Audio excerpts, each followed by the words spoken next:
Hey guys, sorry I've been unwell the last few days, so I was going to film this video the other day, but I wasn't feeling up to it. So I'm sorry if I'm a bit sniffly and coughing in this video, it's because again I've got another cold and I always seem to get my first back to uni, which is really annoying.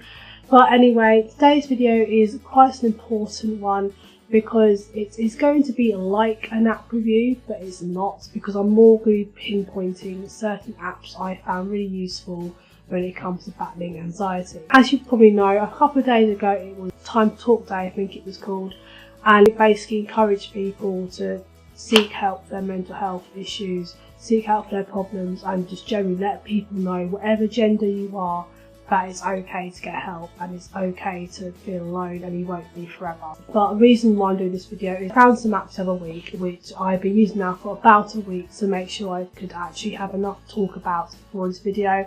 They're quite mini little apps, they're not like amazingly big or anything, but they are basically apps you could use to help combat mental health. I only got these apps for anxiety, so I'm going to base this video on apps for anxiety disorder, but I don't know if they'll help you out with anything else like depression. If they do, that's absolutely fantastic. But I wanted to mention these apps because I've never heard of them before, so I thought they'd be good to talk about rather than ones that are quite popular and everyone seems to know about. I thought I'd mention ones that I have only heard about recently and I actually do find quite good. So let's begin. As for a start, I also want to mention I only ever really review apps that are completely free. They are either like light versions, like the free versions of the full version, or if it is a pro version that I personally bought myself, I'll always let you know. So all of these are free on Google Play and I'm presuming the App Store. I'm using them on my Samsung tablet, so they will be on Google Play definitely, but if they probably are on the App Store as well, but please let me know if you can't find it. Okay, so I'm using a screen recorder I've never used before on my tablet, not properly. I've tested the app, never actually used it for video. The first app I'm going to talk about is an app called MoodSpace, which I'm going to highlight here. This is MoodSpace, so I'm going to go on to it.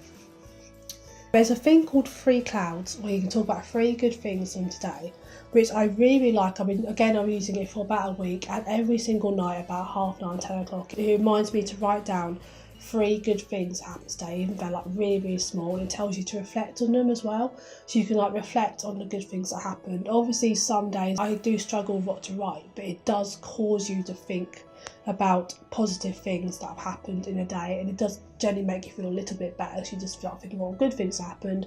Even if you've had a bad day, it's really useful for that, so you have to think about the good things rather than the bad things that happened. And the other thing I haven't actually used yet, called Thought Diary, explains it on the screen if you can see it.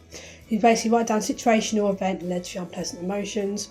When you talk about what thoughts or images went through your mind at the time, and then you think, how did you feel, did you experience any related physical sensations, and you can rate how much distress you felt, either it's 50%, 0% or 100%, because I think it's quite good. So you basically just get all your emotions out, talk about how distressed you felt, and hopefully make you feel better. There's also a mindful meditation where you can focus on your breathing to help calm down things like panic attacks, and you also have timer settings, so you set how long you want to do it, and you have sunset beach, or I think you choose other ones as well, calm stream, or just complete silence.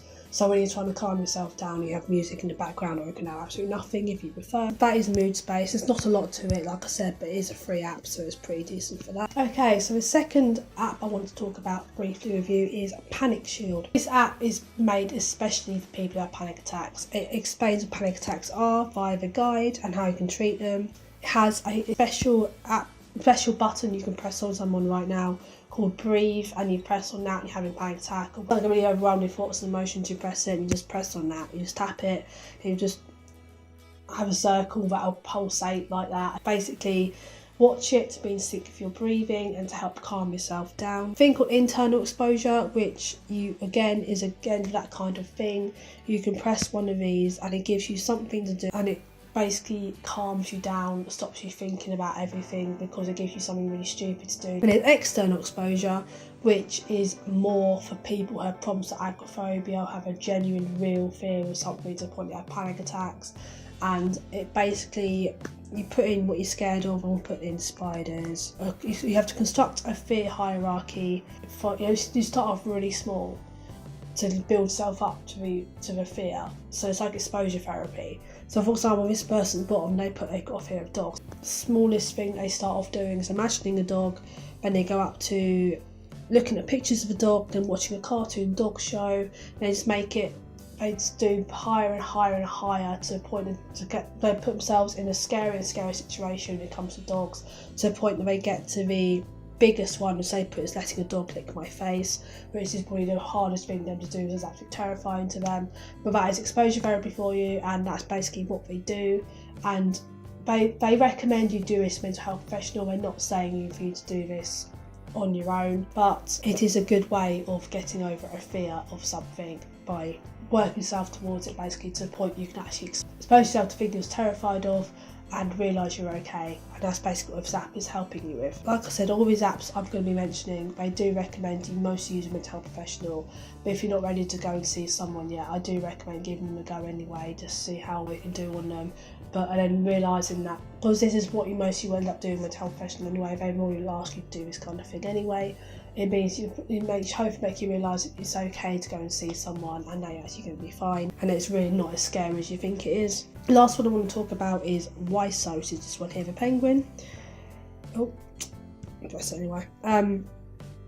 So obviously I've already been on it a little bit already, but basically Wysa is a little bot, a little chatbot, but he's specifically programmed for people who have mental health problems. He uses CBT therapy to help you change your thoughts. For example, if you're feeling upset or sad, he'll basically ask you what triggered this emotion, and he'll basically say it back to you how you're feeling, what's triggered it, and he'll say, how can I help you with this, what can I change, and then he'll basically try and explain how to change your emotion, how to change your thought into more positive, and be like, oh, what have you learned from this situation, what can you get out of a situation that's positive.